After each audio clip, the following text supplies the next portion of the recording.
મારે જે બનાવ બન્યો હતો ત્યારબાદ 2 દિવસે મેં માયાભાઈને ફોન કરેલો કે તમારા દીકરાએ જે મારી સાથે મારવાનો સાજિશ રચી છે, તમારા છોકરાએ મારા હાથ પગ તોડી નાખ્યા છે, એવી મેં માયાભાઈને એટલા માટે મેં ફોન કર્યો હતો. પછી જ્યારે માયાભાઈ મારો ફોન નહોતો ઉપાડ્યો, પછી માયાભાઈનો મારામાં ફોન આવ્યો હતો.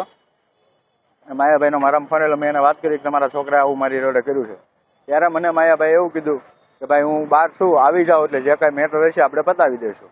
પછી થોડાક દિવસ થયા, આ બધો જે કેસ ચાલ્યો ને બધી તપાસ થઈને બધું થયું એટલે પછી મારા વચ્ચેના મિત્ર છે એમને 2-3 મિત્ર મારા એમને કીધું ભાઈ નવનીતભાઈને તમે કહો જે કાંઈ મેટર બની શાંત પાડી દે, જે કાંઈ હશે એ આપણે બેસીને સમાધાન કરી નાખશું. એવા મારામાં 2-3 જણાના આ રીતે મને ફોન આવેલા મારા મિત્રોના કે જેને માયાભાઈએ ફોન કર્યા હોય કે ભાઈ નવનીતભાઈને તમે કહો સમાધાનમાં બેસી જાય, આવું ન કરે એમ.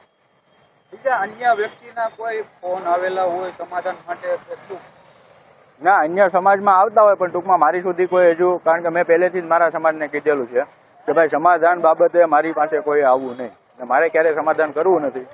એનું કારણ કે એક આ દાખલો બેસે આ બાબતનો કે ભાઈ આ તો મારી સાથે ઘટના બની છે, અન્ય કોઈ સાથે ન બને ને એને કાયદાનું ભાન થાય એટલા માટે મારે સમાધાન કરવું નથી. જે કાયદા કાનૂન રીતે મારે લડવી પડશે હું લડીશ. આ નવનીતભાઈ ભાવનગર શહેરમાં મહાસંમેલન યોજાવા જઈ રહ્યું છે 1 તારીખે, તો તમારું શું કહેવું છે? એ જે મહાસંમેલન છે એ અમે જે જયરાજ આહિર પકડાનો એ પહેલાનું નક્કી થયેલું હતું અમારે. હવે અમે એ સ્વાગત વિધિ માટે એ કાર્યક્રમ ડાયવર્ટ કરવાના છીએ.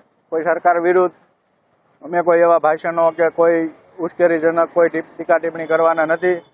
અને અમે ફક્ત અને ફક્ત અમારા આગેવાનો સરકારશ્રીનો આભાર માનવા માટે અમે એ આયોજન રાખેલું છે. ઘરની વીજળી સ્વયં બનાવવા આદિત્ય સોલારનો સંપર્ક કરો.